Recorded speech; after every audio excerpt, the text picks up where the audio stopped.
Class 12th मानव भूगोल के 5th lesson के क्वेश्चन आंसर्स का ये वीडियो है। तो बिना टाइम वेस्ट किए वीडियो को स्टार्ट करते हैं।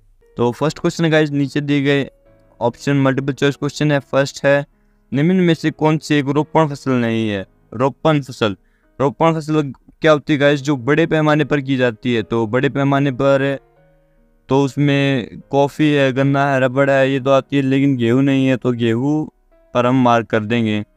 अगला है गाइस, निम्न देशों में से किस देश में सहकारी कृषि का सफल परीक्षण किया गया था? तो सहकारी कृषि का सफल परीक्षण किया गया था गाइस डेनमार्क में। डेनमार्क पर यहाँ पर टिक कर देंगे। एक और इम्पोर्टेंट बात गाइस, सहकारी कृषि से सिमिलर एक और वर्ड होता है गाइस, सामूहिक कृषि, जिसमें मतलब ज़्यादातर स्टूडेंट्स इसमें कंफ्यूज हो जाते हैं। सहकारी कृषि, सामूहिक कृषि। सहकारी कृषि है वो डेनमार्क में स्टार्ट हुई थी, और जो सामूहिक कृषि है वो रूस में स्टार्ट हुई, रूस में होती है अभी। तो गाइस यहाँ पर कंफ्यूजन हो जाते हैं, तो कई लोग रूस का लगाने के चांस है। तो देख लीजिए, सहकारी डेनमार्क, सामूहिक रूस, याद रहेगा। थर्ड देखिए, इसका पार्ट है फूलों की कृषि कहलाती है। सिंपल है गाइस, पुष्प उत्पादन। पुष्प नाम में पुष्प में फूल, पुष्प का मतलब फूल होता है। और फोर्थ है, निम्न में से कौन सी कृषि के प्रकार का विकास यूरोपीय औपनिवेशिक समूहों द्वारा किया गया था?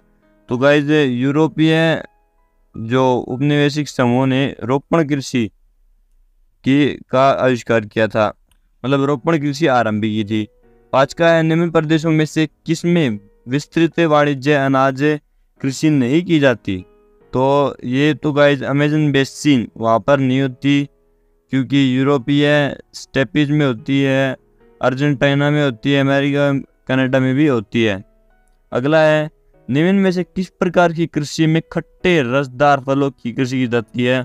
तो इसका आंसर आएगा गाइस भूमध्य सागरीय कृषि, क्योंकि यही एक ऐसी कृषि जिसमें खट्टे अंगूरों की कृषि की जाती है, जिससे किशमिश मुनक्का बोलते हैं और मदिरा वाइन बनाई जाती है। सेवंथ है, निम्न कृषि के प्रकारों में से कौन सा प्रकार कर्तनदैन कृषि का? कर्तनदैन आदिकालीन निर्वाह कृषि। सिंपल आंसर कर देंगे, आदिकालीन निर्वाह कृषि, जिसको जूमिंग कृषि, जूम कृषि भी कहते हैं इंडिया में। अगला लास्ट क्वेश्चन है, निम्न में से कौन सी एकल कृषि नहीं है? इसका तो सीधा आंसर मिश्रित कृषि।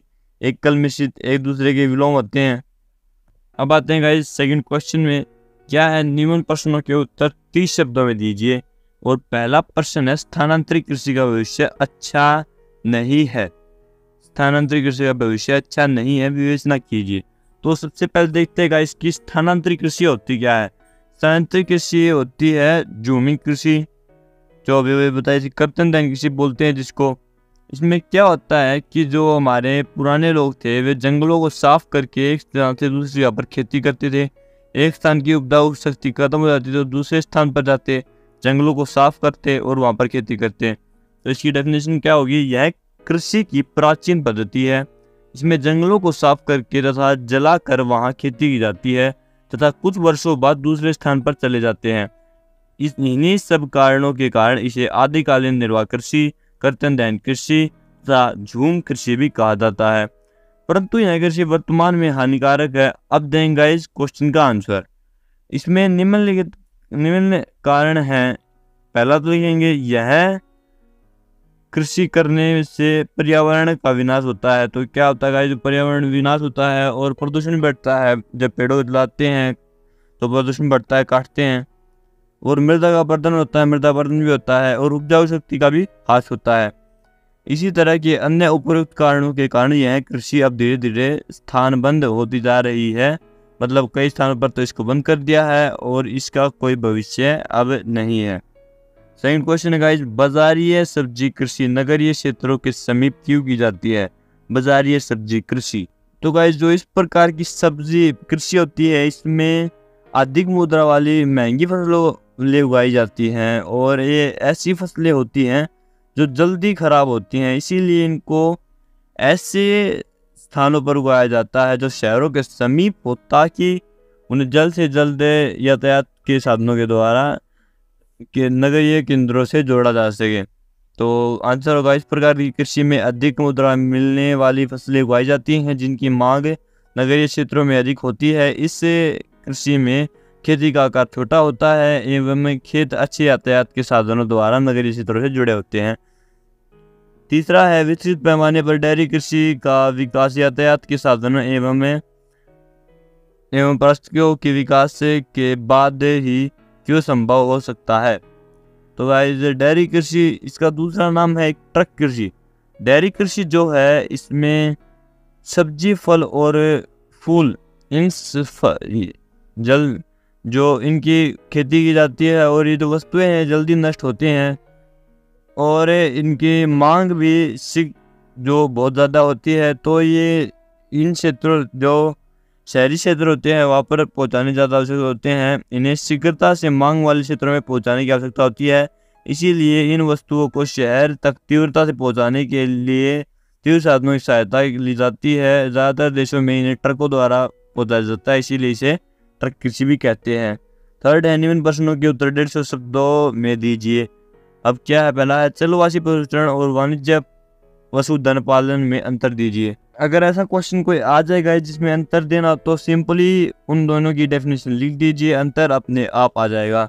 तो लिख दीजिए अंतर निम्नलिखित है, मतलब नीचे लिखा है। तो चलवासी पशुचरण, यह एक प्राचीन जीवन निर्वाह व्यवसाय रहा है जिसमें पशुचारण अपने भोजन, वस्त्र, शरण, औजार तथा यातायात के लिए पशुओं पर ही निर्भर है रहता है। वे अपने पालतू पशुओं के साथ पानी एवं चारागाह की उपलब्धता एवं गुणवत्ता के अनुसार एक स्थान से दूसरे स्थान पर स्थानांतरित होते रहते हैं। इससे पशुचरण वर्ग के अपने अपने निश्चित चारागाह क्षेत्र होते हैं। भिन्न भिन्न क्षेत्रों में कई प्रकार के पशु पाले जाते हैं, जैसे उष्णकटिबंधीय अफ्रीका में गाय बैल प्रमुख पशु हैं, जबकि सहारा एवं एशिया के मरुस्थलों में भेड़ बकरी एवं ऊँट, तिब्बत एवं एंडीज के पर्वतीय भागों में याक व लांबा एवं अंटार्कटिका और उप उत्तरी ध्रुवीय क्षेत्रों में रेडियर पाला जाता है। चलवासी पशुचरण के 3 प्रमुख क्षेत्र हैं। इनका प्रमुख क्षेत्र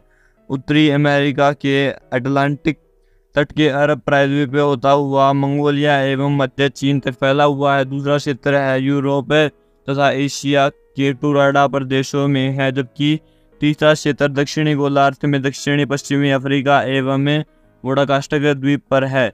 नए चरागाहों की खोज में ये चलवासी ग्रामीणों में मैदानों से पर्वतीय चरागाहों की ओर एवं शीत में पर्वतीय भागों से मैदानी चरागाह की ओर प्रवास करते हैं, जिन्हें सामान्यतः ऋतु प्रवास कहा जाता है। नेक्स्ट है गाइस, व्यापारिक पशुपालन। चलवासी पशुचरण की अपेक्षा व्यापारिक या वाणिज्य पशुपालन अधिक व्यवस्थित एवं पूंजी प्रदान होता है। यह पश्चिमी संस्कृति से प्रभावित है एवं इसमें इसके फार्म विस्थायी होते हैं। यह फार्म विशाल एवं विस्तृत होते हैं। फार्मों को छोटी छोटी इकाइयों में विभाजित किया जाता है। चराई को नियंत्रित करने के लिए इन्हें बाड़ लगाकर एक दूसरे से अलग कर दिया जाता है।